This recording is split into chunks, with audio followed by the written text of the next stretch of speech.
Wow.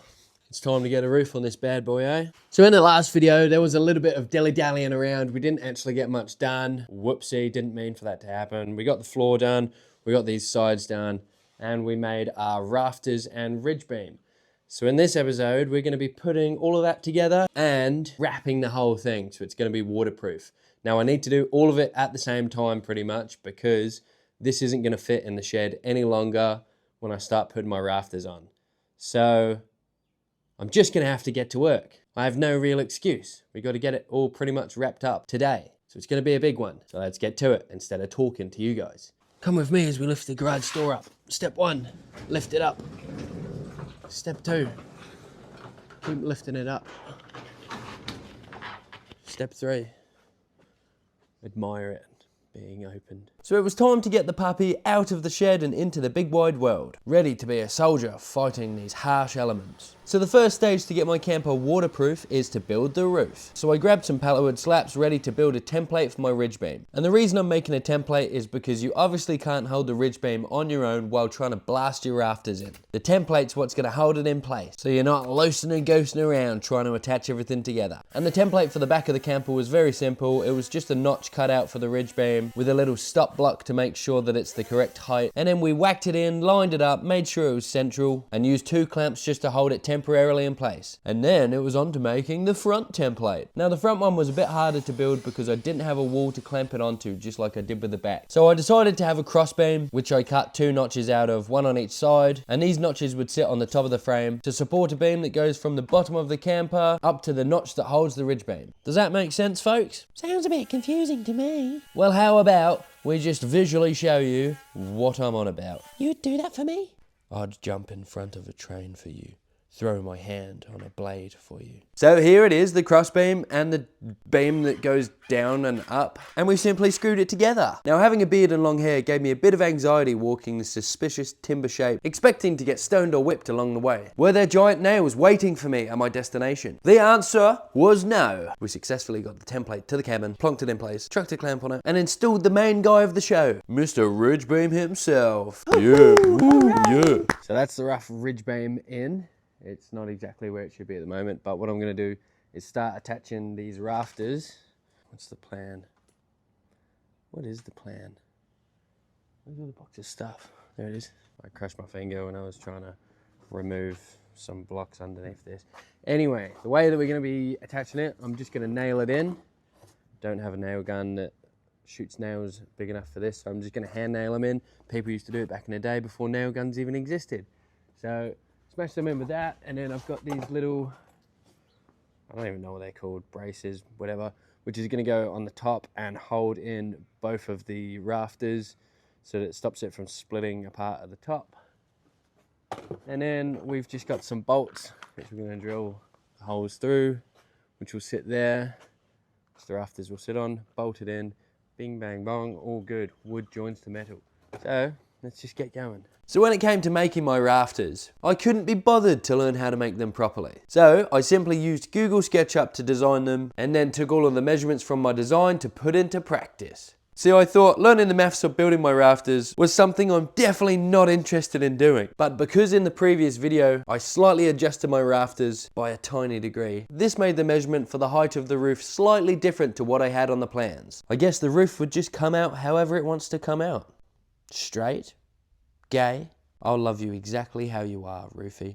And can I just say that nothing feels more primal than smashing a hammer against a nail. I mean, I know they didn't really have hammers back in the caveman days, but they did have clubs to take down woolly mammoths. But instead of killing one, I guess I'm using my club to put one back together, joining these giant tusks to the skeleton of this mammal. This almost feels like an unofficial Jurassic Park movie. Or maybe it's the real deal and this cabin will come to life. So the rafters were flying up. I drilled a hole through the timber, fed a bolt through, and used a Loctite nut to hold it in place. And I had 14 of these rafters, not including the front ones, making this roof very structurally strong. Unless you replace the engine on the truck to make it go 1,000 kilometers an hour, I don't think this roof is going anywhere. And these brackets were just a little extra precaution to hold the rafters in place. A little bit of peace of mind, you could say. A little bit of peace of mind, a little bit of peace of mind. Then it was on to attaching the front rafter. And this was probably the most important one because it would determine how straight the other rafters are. Okay, ladies and gentlemen, we have our rafters, our ridge beam, and we've got the front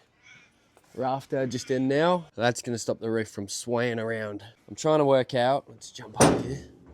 Trying to work out these corners right now. I don't have my Google SketchUp design with me, so I'm just going to kind of make it up as I go along. Just trying to cut this angle here, which goes onto there, but it's all a nightmare. So I think it's just going to be a little bit of cutting, holding it up. Doesn't look right, probably not. Cut it again. So this bit's going to be really fun. So for some reason, bloody idiot May ended up doing it all without filming, the hardest bit. So you guys will have no idea ever how to build this front bit, but it's looking pretty nice. It's like a little teepee kind of shape. It's fairly strong. I do want to add a few more nails into it, but hand nailing is a little bit of a pain. So if any of you guys live near me and you got a nail gun and you would let me borrow it for 1 to 2 hours, that'd be great. If not, let's hope the roof doesn't fall off on the highway. Nah, it should be pretty good. Next is brace board. So we're just gonna chuck it up there. I'm gonna screw it in this time because, yeah, nails aren't the funnest at the moment. It keeps splitting the wood. So screwing it on, and then I can wrap it, and then it's gonna be waterproof. On to the fun job. It was time to chuck some braceboard up on that roof. But firstly, we needed to cut it to size. So what better blade spinner than the table saw? Now, I don't know if you guys have ever chopped full boards on the table saw before, but I'm sure you'll understand it's a bit of a wibbly wobbly process. It's like wrestling a crocodile in a pair of khaki pants. You have to keep the board as straight as you can without it coming away from the fence. And if you're as puny as me, Oh, don't be so hard on yourself, man. well, it's f***ing true, alright? So let me finish.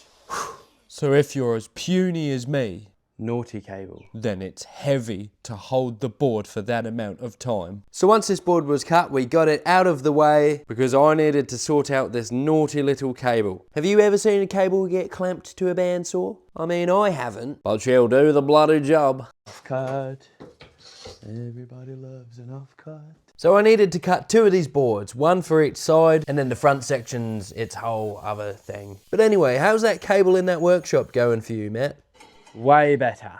Well, that's good. That makes me happy to know. And that was the 2 brace boards that make a roof cut, which will now be making a roof to keep us all dry. Once we add a few more steps later on. And here's where I thought I was intelligent. I actually spaced my rafters exactly to the distance of my brace board. Looks like a bloody house, doesn't it? Let's just put one in, see what happens. Yep. Health and safety.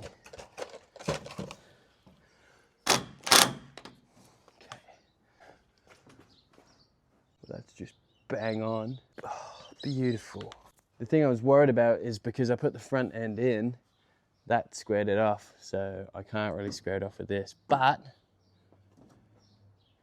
it's dead square. So now it was the very simple task of adding screws into the wood. Now this method is called screwing, which helps the braceboard get attached to the rafters. Now that's how I explained the task to my 3-year-old son, and I said, "Does that make sense?" To which he replied, Daddy, "Yes, my wee little nipper."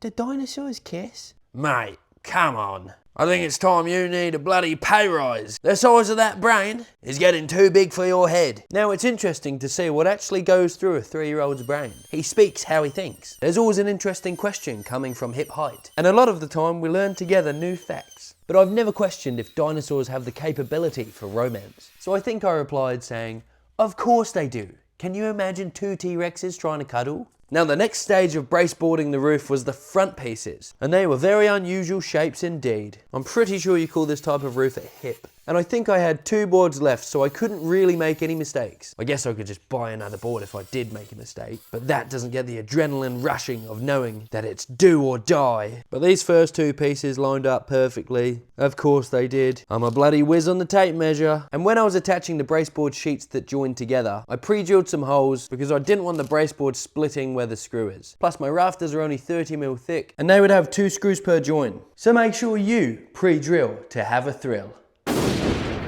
Ouch! Them flames singed my eyelashes. So we kept on with the screwing technique. It's obviously successful, otherwise we wouldn't have a whole section dedicated to screws in the hardware shop. And these corner pieces were pretty hard to work out. I had to get the exact overlap on each side, and I think I made them a little bit bigger just so that I could put it on and then draw the exact line it should be. And maybe I didn't do that. Maybe my brain's just telling me I did because it feels like that would be the smartest thing to do. And my brain was telling me that these screws were very important to go in nice and smoothly. No cracking on the braceboard and no splitting on them rafters, because this area is going to be taking the most wind when driving down the highway. We do not want to turn this camper van into a convertible. And just like that, ladies and gentlemen, we had all of the braceboard installed onto the roof. Next stage, making sure that this timber doesn't get soggy. So I bought this building wrap for 1/3 of the price from the scrapyard and a $9 staple whacker from Cash Converters.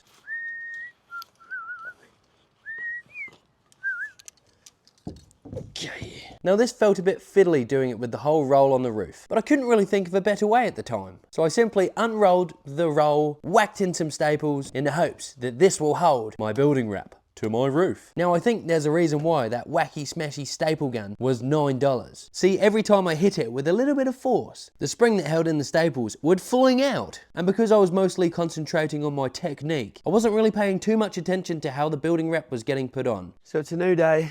We've got a butter knife. Why do you have a butter knife?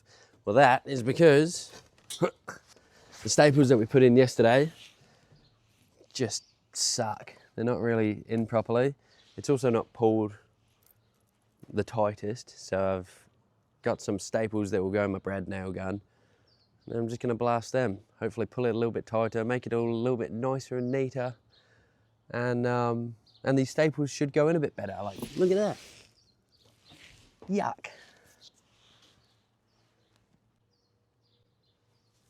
What on earth is she doing, everybody? What is she doing? Oh, she's gonna do a front flip. All right, it's too hard to remove all the staples because it's just ripping it. Plus, I don't know where the holes would be existing once I remove them, so I'm not gonna be able to put them all back in the exact nearest same location. So, I'm just gonna have to rip it all off, throw it in the bin, and then put some more wrap on. Yeah.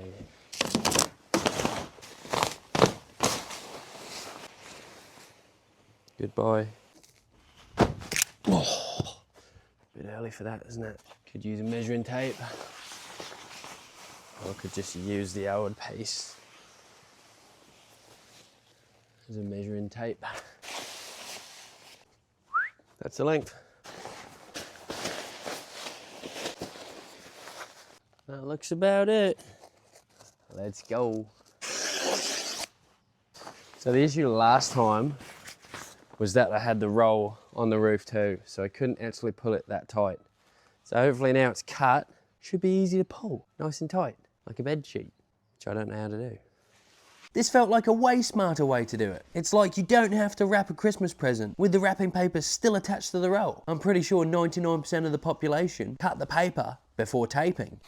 We're good to go. I made the edges flush, which is something I forgot to do previously, and that was simply on the router using a flush trim head. And at this stage I felt very confident about standing on the roof. It wasn't creaking or making any funny noises, it wasn't sagging and bowing, and I decided to ditch the staple gavel and whip out the brad nail gun. I chucked in some staples and adjusted the depth, and it seemed to work 10 times better than the day before. The last bit to do was the front end where I had to make a cut, and I taped over the seam to ensure no water can get underneath it. And then the last thing to do was go over all of the staples that I had just put in with my building wrap tape. And if you haven't worked out the reason why, then this just seals up all of the holes that I put through the building wrap so that it's 100% hole free. That's exactly what I want to hear, Matt. We obviously ran out of tape when we've got 1 more meter left on the roof, so let's go buy some tape. We'll have a little break. Actually, there's heaps more to tape up. I'm just being dramatic. Also need to get more tape to do the sides. I'm planning to get all the sides wrapped up by today, so then it can just rain as much as it wants and I can have a nice easy sleep. So let's go get some tape. Did I mention we need tape? Yeah mate, got the tape. Let's get going. So this was the last metre of the roof that needed taping up. And then the roof was officially waterproof as of now. And then the last part of this process, apart from testing a picture of the roof of the roll, Testing a picture of the roof of the roll. we pulled the sides down and stapled them in. And that's because when I put my fascia boards on top of these, the water isn't going to go into the cabin. Now I'm not exactly sure on what roof I'm going to put on this camper. I don't know if tiles are going to be the best idea because I feel like wind is going to get underneath them. I don't really like the look of a tin roof. So if you guys have any epic ideas, then feel free to let me know down below. Otherwise I'll probably end up nailing in 1,000 decks of cards. Okay, I think it's time that this gets mounted to the truck for the indefinite future of forever, but not as a permanent structure, just bolted in. So I know it's really heavy. I'm gonna have to call Ash, see if she wants to. If she does, awesome. Gonna try and lift this up. I've added the wheels back on. They probably will break and fall off. Hope they don't. But yeah, we've got to lug this up, chuck it on, and then I'm going to carry on wrapping. Just got to lift it straight up. And then I don't know how high. Just, I guess, keep moving it. Let me look. Oh my God! What if one person goes down there so they can see how high it is, and then It's the other person here? impossible. No, because then you can go. Ooh. No, you can't. They'll frick your back up. How far were we? We were literally up to like here. You're joking. No. Crud. Well, I don't actually know. You can watch the camera. Maybe we should just get like 4 people. You don't even have 4 friends. Yeah, I do. Why don't you go on that side and I go on this side and we lift it up and we can visually Because see it? you got to lift it 60 centimeters. So there's no way you could lift that 60 centimeters up here. Whereas if you're up here, you could, because it's like here to there. Yeah, but if you're there, you have to lift it up higher because you're already higher. No, if you're here, you have to lift it up higher. You have to lift it up the same thing on each. Yeah, but if you're standing on the tray, you got to lift it up, not as high up. What if I lift it up, you put wood under it, and then I relax, and I lift it up a little bit, you put wood on. That's how they built the pyramids. You know that?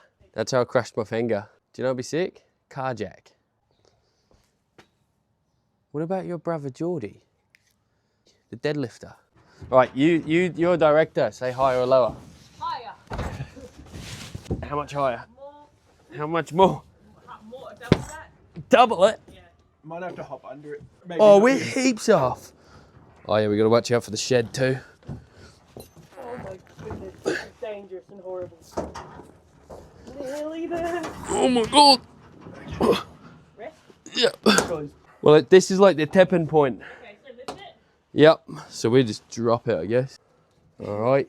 Nice. Now we shuffle. Are you putting your muscles in, Ash? Oh no, I'm not at all. Oh, you're meant to be pushing this way. Yep. This thing's gonna pull up. Nah, it won't. Are we still pushing or? See, you can't go in blind because you don't have. Yes, you got lots of room to go. Yeah. Car's moving. The handbrake's meant to be on. Remove the wheels. That won't fit in Woolies car park, will it? Oh, stop, the car's moving. Use the gear brake, isn't it? Yeah, chuck it on. Or maybe just put it in gear, put it in reverse. That's it. We finally got there in the end, getting this camper onto the truck. So the last thing to do was temporarily / permanently mount this on. I removed all of the sides and they were just bolted on. And I was juggling 2 ideas on how I was gonna mount my camper. My first option was to weld some metal plates that come down off the camper and sit exactly on the brackets that we removed the sides from. But the brackets on the tray were only tack welded. So I didn't feel like that would be strong enough to hold this camper. So I decided to go with my second option. You guessed it. Drilling some big old holes and chucking some massive bolts through both the cabin and the tray. Now I know it's not always the best option to just blast heaps of holes everywhere, but this was the strongest way to mount my cabin down. I really didn't want it to fall off. I don't think that would be in anyone's best interest. So to double make sure that didn't happen, I used some springy washers and Loctite nuts. I made sure not to tighten the bolt too much, as it would actually start crushing my steel beams, defeating the objective of its structural integrity. But once all the holes were drilled and the bolts were bolted in, it was time for a test. Seems pretty on there to me. So that is just about it for this video. We've got the roof on. It's waterproof.